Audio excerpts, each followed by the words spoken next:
என்ன சாரே பிரத்திக்கு சாப்பிட்டாச்சா? சின்ன பையன் பத்திரமா பாத்துக்கோ. இதோட நாம எல்லாத்தையும் ஸ்டாப் பண்ணிக்கலாம். அது தப்பு தப்பு தப்பு. ஸ்டார்ட்டும் ஸ்டாப்பும் வரமன் தான் டிசைட் பண்ணும். அது நீ பண்ண கூடாது.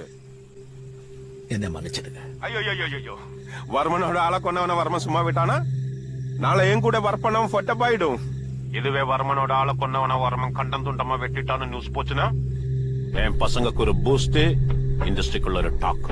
புரிஞ்சதா சாரே? நம்ம பாக்குறத வேலை நம்ம கரெக்டா பார்த்தா தானே நமக்காக வேலை பாக்குறோம், அவனோட வேலை கரெக்டா பாக்கும். சத்தியமா சொல்றேன் சாரு, நான் இது சும்மா ஹாபிக்காக பண்ணல, 100% ப்ரொஃபஷனல். நான் நேர்ல வந்து വിഴുന്നവർക്ക് കാലിൽ വിളുന്ന് മഞ്ഞപ്പ് കെട്ടുക. എന്താ സാറേ നിനക്ക് മനസ്സിലാകാത്തത്? ഇനി ഞാൻ നിനക്ക് മനസ്സിലാകുന്ന ഭാഷയെ പറയാം. എല്ലാ വീട്ടിലും മുതൽ